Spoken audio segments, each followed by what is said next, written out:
As we've discussed, the corridor, the wildlife corridor that runs through the Bronx, which is the Bronx River, that also cuts through the New York Botanic Garden and its sister institution, the Bronx Zoo, is an important thing. I'd like to return to that and further that conversation with some of the local representatives there to protect that habitat in the city as well. But let me ask you, as you know, we had a hearing.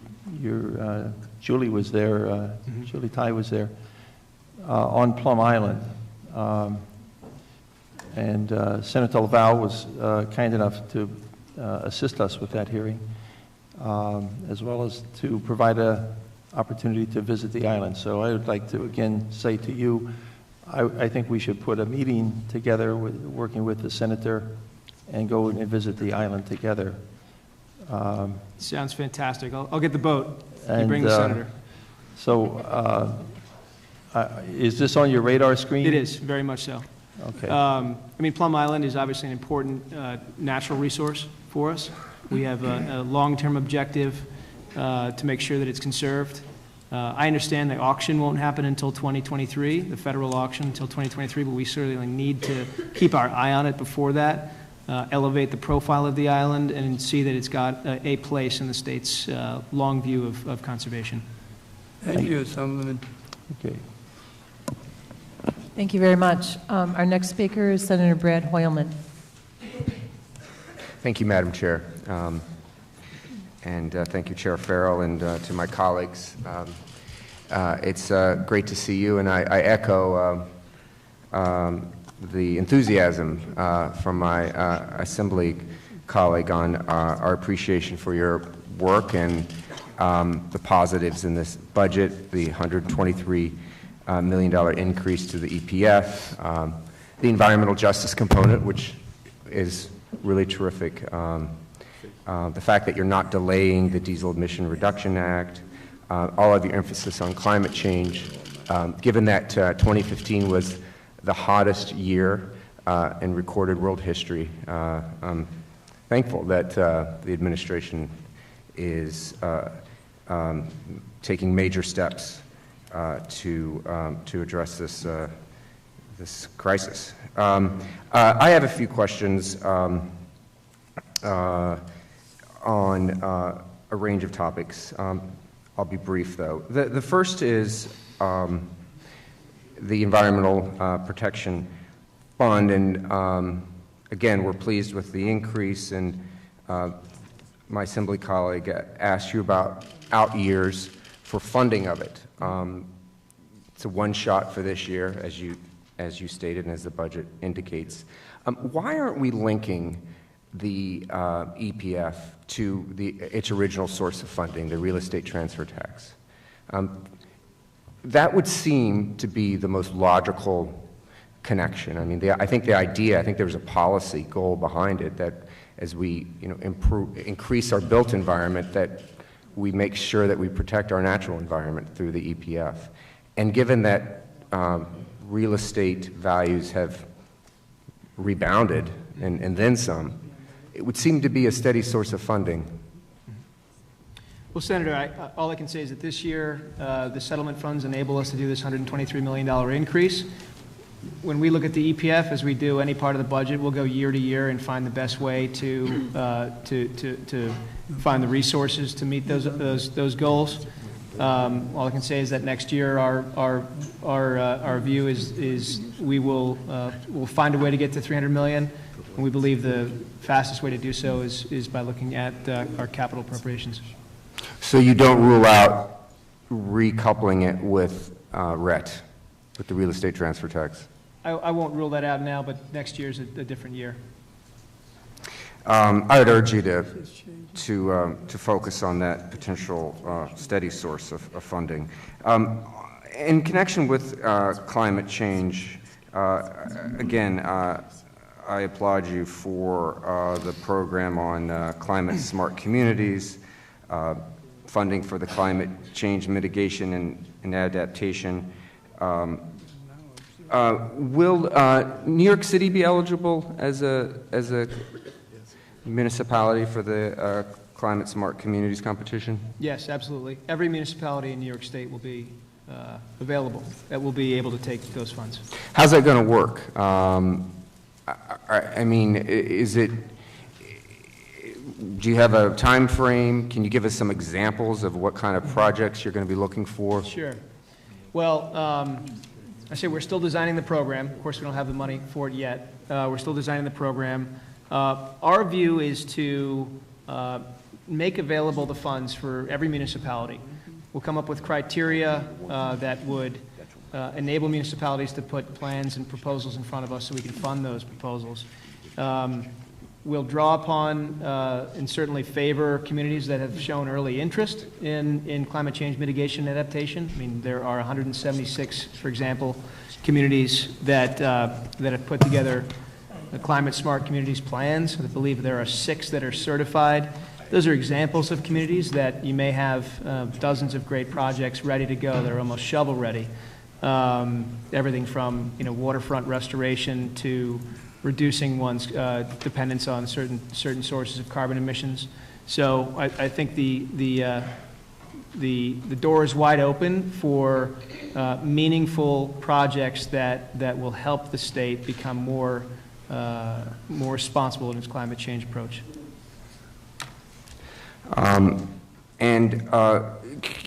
Any examples of what kind of, like, do you have in your mind's eye the kind of projects you're looking for? Well, I would say if a community has a vulnerability because of flooding or storm surge and has a concept of perhaps using natural infrastructure to prevent that kind of damage to communities, that might be one project we would fund. Similarly, if a community wants to become more energy independent, use renewable sources of energy, say on municipal structures, solar panels, if other programs that we have in place with our energy agencies aren't able to address any of the desires of these communities, then we would make these funds available to reduce emissions. And how large will these grants be? We haven't set the level yet. We want to make the grants sizable enough so that the impact can be significant and measurable, but small enough such that we can spread the grants widely around the state. Thank you. On Reggie, and I'm pleased that you mentioned it in your third paragraph of your opening comments, we didn't see the sweep as we saw in last year's budget, so again, thank you for that. Although it is being used for other purposes, arguably related to the goals of Reggie, but some can claim otherwise. $23 million is going to cover the cost of tax credits. $15 million is going to be directed to SUNY for a new clean energy worker training program.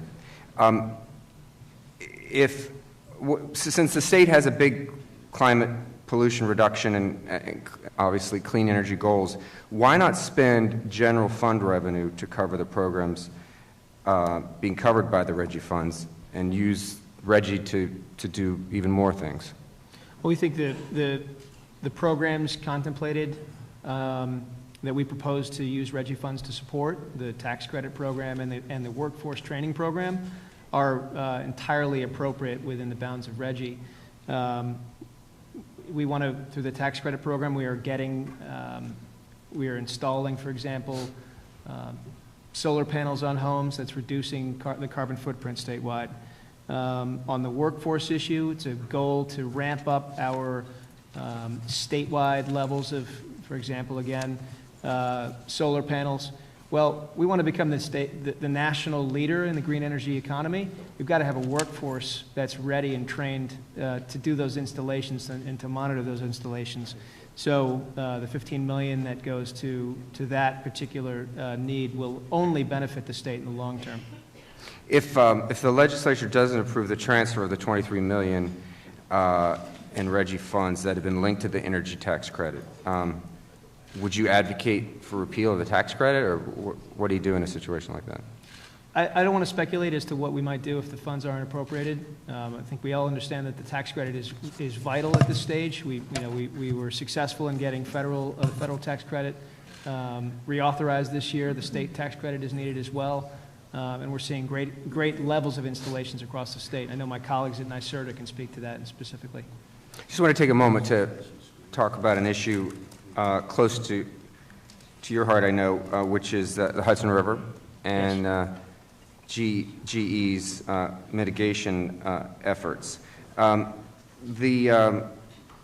National Oceanographic and Atmospheric Administration, NOAA, I think you know, has released a report suggesting that GE's cleanup efforts were only at about 65% of the existing PCBs in the waterway. 65. If my daughter brought home a 65 on her report card, I wouldn't be very happy about it. I think that's a D. You also know that the EPA is speeding up its 5-year review to make I think, a definitive determination on the effectiveness of GE's dredging. Is DEC in contact with EPA about this 5-year review, and what are you doing to make certain that that happens in a timely fashion? We are in contact with the EPA about the 5-year review and are glad they will be accelerating it. And do you know, is there a timeline for the natural resources damages assessment? That's a good question. You know, we have been conducting studies on the Hudson River for about 15 years. We have an extremely detailed view of the extent of contamination through this natural resource damage assessment. We actually have $2 million in this year's budget in the EPF line to help fund the continuation of those assessments. Believe that assessment process should be wrapped up within the next 2 years, and at that point we will have a solid picture of the damages to the river. Well, now that General Electric is going to be a Connecticut to Boston corporate resident, I don't think we should be holding back on our scrutiny of their efforts. The final question for me also regards the river, and it's the Hudson River Park, which is in my district. You know, it's a 5-mile waterfront park, actually the longest waterfront park in the nation, 17 million visitors each year, 550 acres, busiest bikeway in the country. I was disappointed to see a 66% cut of funding for the Hudson River Park, from $2.5 million to $800,000. They have, as you know, as a member of their board, an excessive amount of unmet needs, including $104 million for the reconstruction of a pier and millions of dollars of operational expenses each year. Can you explain why the funding was decreased? Well, the EPF line is actually a little bit misleading. $800,000 is not what HRPT will be receiving this year. They've got significant back appropriations, up to $22 million worth. We've spoken with HRPT, and we're confident that they'll be spending up to $6 million this year on projects out of their back appropriations. So the number's a little bit misleading, but the good news is their projects will get underway this year. It's my understanding that they believe they didn't have authorization to spend whatever excess funds they had? I don't believe that's accurate. Okay. Yep. And so thank you, Acting Commissioner. I really, again, am so appreciative for the outlines of this budget. I look forward to working with you closely, and Julie, in the weeks ahead. Great. Thank you, Senator. Thank you, Senator. Thank you. We've been joined by Assemblyman McGee, Assemblywoman Hooper, and Assemblyman Kaminsky. Senator, can we discuss the timing? Well, we would ask, first of all, the legislators to make sure that when you are speaking to look at your screens, because we've gotten into quite a lengthy proceeding over the past several days with these hearings. And so I would ask that the legislators respect the time limit. And as we move forward, we may have to cut down some of the testimony because we have such a lengthy agenda today. So some of the groups that come in may be limited to 5 minutes instead of 10. So I just wanted to let people know we'll that. have the members the members should also follow that 5-minute vote. If you keep your questions tight, we can get a lot done in those 5 minutes. Thank you. Next is Assemblyman Cusick to prove that's true. Let's see. Thank you. I'm the test case. Thank you so much. It's good to welcome to your first committee hearing here, and Thank you. Welcome. First, I want to thank for the increase in the EPF funding. As someone whose district has benefited from the funding with the pouch camp investment by the state, I know how important it is for land acquisition, and so I want to thank you on that. I have a local issue. It's going to surprise a lot of my colleagues here today, but there is a deer issue in New York City, and concentrated, they found their home in Staten Island. I just wanted to ask you a update on that. I know the last count, there was close to 800 deer that have now resided on Staten Island. Could you give us an update on what's happening with the plans with New York City Parks and where we're heading? Absolutely, Assemblyman. We have a robust dialogue underway right now with both the USDA and city parks to develop a management plan for deer. We understand this figure of 800 deer is besetting the island. We expect to have the plan out for review within the next few months.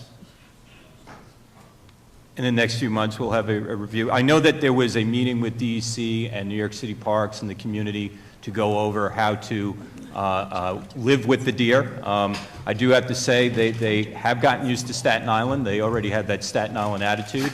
Running in the trails of the Greenbelt, I have run into some of my deer neighbors, and they don't get off the trail. So I want to thank you for having that dialogue with the community and working with us. I want to shift gears to air quality. I know that the topic of air quality has come up, and I know there is one air quality monitor on Staten Island at the location of Fresh Kills. Could I put in a request to have DEC look at air quality monitors near the Goethals Bridge or areas that we border New Jersey where the chemical plants are? I know that last summer we had many complaints, and there was an issue of air quality and smell in the air. If we could work on that, that would be something that the people of Staten Island would appreciate. We'd love to work with you on that. And just one more to keep under the 5 minutes. In your testimony, you mentioned about a new class of DEC officers, I believe. Yes. I know, correct me if I'm wrong, I think on Staten Island, for the vast area that we have and for the environmental needs that occur, I think there's one officer currently on Staten Island. In that class, how will the officers be located to areas? And will there be sufficient officers, not only for Staten Island, but for downstate? I understand that it would have to be a regional need. Assemblyman, we have always approached the balance of our ECOs and rangers on a year-to-year basis. We will review certainly the needs on Staten Island and in Region 2, frankly. I will say that I did work with your folks, your local ECOs last weekend. Yes. We had teams across from Staten Island all the way to Montauk ready to work on the storm surge were that to happen, and on snow removal. And I will say that whereas you may only have one in a particular area, they're an extremely well integrated force, and we were able to move ECOs downstate very quickly from regions 4 and 5 to backfill expected needs. So sometimes the number can be misleading where one person might be, one ECO might be, but we can always move many ECOs to meet needs really on an urgent basis as needed. And that's understood, and they do a great job. And I know that now we're working on the budget, with the legislature, maybe we can work on giving them some more help and maybe providing some more help down in that region. But thank you, Commissioner. Thank you. Mr. Chairman, I just want to note I am under the 5 minutes. Thank you. Very good. Thank you very much. Our next speaker is Senator Betty Little. Thank you. Thank you, Commissioner, for being here. Just a few questions. One, I was glad to see the Water Quality Infrastructure Improvement Act continued this year with another $100 million. And from the sounds of it, there's $150 million left from last year. And my question is that because there weren't enough applications, or were you limited to dispersing only $50 million for last year? Senator, the Water Infrastructure Improvement Act last year contemplated a 3-year program. So year 1 was $50 million, year 2 is 75, and then 75 again. So we actually, in addition to the 50 last year, we were able to go find that 25 million additional federal dollars to make it a $75 million program. So we still have 150 available. That's 75 this year and 75 next year. And if we're able to add the 100 million to it, obviously it becomes bigger over a 2-year period. All right, so the 100 million is an addition. All right. That's really a very, very good program for many small municipalities. It is. Who are under huge consent orders. Second question I have is, I have a lot of forest land, and forest land where the state pays taxes on it, but there can never be a building, a house, or anyone ever living on it. And what we have tried to do is we have a 480A program, and I was disappointed that it wasn't in the budget this year. You're continuing to work on that? We are, Senator. We have, my team has been working hard with stakeholders over the last year to come up with a plan that not only benefits the forests and the property owners up there in the Adirondacks, but very importantly, the towns as well and their tax issues. Absolutely, and the streamlining of it is important, but the most important thing is the either tax credit or some reimbursement to the towns for their lost assessed value. Agreed. Okay, thank you very much. And invasive species has always been a topic for me since I got here, actually. And I really appreciate the emphasis on education and awareness. I think the boating inspection program this year, I know Lake George was mandatory, but many other parts of the state are doing it. And just educating boaters to know that their boat could be carrying invasives and contaminating another water body. The Clean Drain and Dry program is very important, and I know we'll continue all of that. However, I have a lot of small lakes. I think in the Adirondack Park there's over 2,000 lakes, and a lot of them are in my district. Eradication is very, very important to these lakes that already have an invasive. And in the beginning, when we started the program, we had a matching program for municipalities and for lake associations. And it would just match them 2 to 1, like they'd get $1 for every $2 they were spending. One time it was 1 for 1. But these small associations, many of them have forest lands on the lake, and so there's no resident paying into this program. Eagle Lake, for one. They can't afford it, and they need this matching fund. So in the money this year, could we do a matching program again? Well, we're certainly willing to entertain the discussion. We want to make sure the dollars, while increased this year, are able to go far and wide. You mentioned that we're doing a really good job on education, and that's really because an enormous number of people have come together to work on this, both sides of the aisle. Traditional foes are now friends on this issue.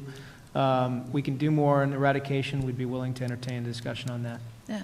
Well, the invasives, and I'm talking about the aquatic ones. I live on a small lake, and we've Right. had milfoils, zebra mussels, pondweed, other things. And it does take away the value of the property as well as the recreational opportunities, unless you can work at eradicating, Agreed. which is what my lake has done.